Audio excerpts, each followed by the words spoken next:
So, this is Spencer Brooks, and this is going to be me teaching you guys briefly, very broadly, about the ancient Asian dynasties. So, let's go. So, first off, we have the Zhao dynasty, XIA. I'm pretty sure that's how you say it, is like Zhao. And that was the first dynasty of ancient China. And that is actually only that dark red area that you see right there.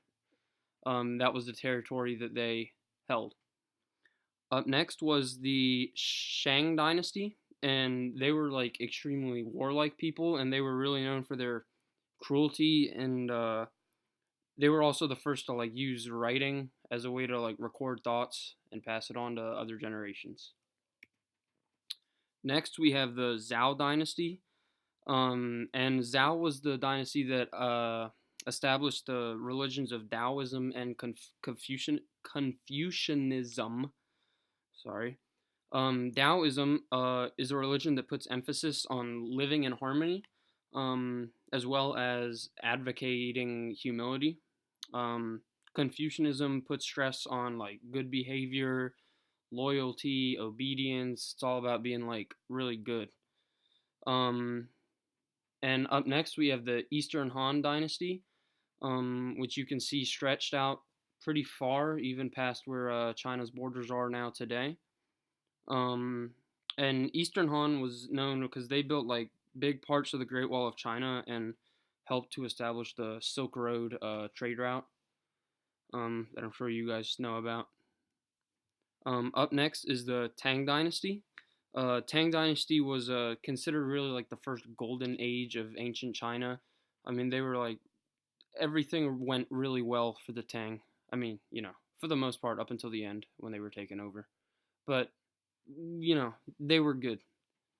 Next is the Song or Song Empire. I've seen it spelled Song and Sung.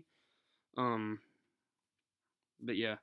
Um, and they were known for like many inventions. Like they invented like a lot of stuff, and that was like gunpowder, like mass printing, like the writing on tablets type of thing. So yeah. Next is the Yuan dynasty. Don't know how to pronounce that one. It's also called the Mongol Empire because they were Mongol people that took over the previous dynasty. And it was established by this man right here, Kublai Khan, uh, grandson of Genghis Khan.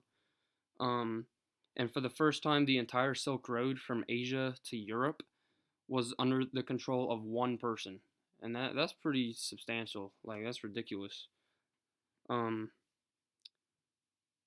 they were like really powerful people, but they were not like mean. Like they weren't cruel because I mean, like for example, they allowed like all religions to prosper, so they didn't like kill you if you were like a Taoist and they were Confucianist. No, they allowed every religion. However, sadly, this dynasty did not last long because it was so hard to control such a big piece of land. So that was unfortunate for them. Next is the Ming Empire, and the Ming Empire is like largely known for their high point of art and literature. Um, yeah. Next is the Qing Dynasty. And as you can see, they held a lot of land too, but it wasn't quite as much as the Mongol Empire. And they had less like substantial control of the Silk Road route.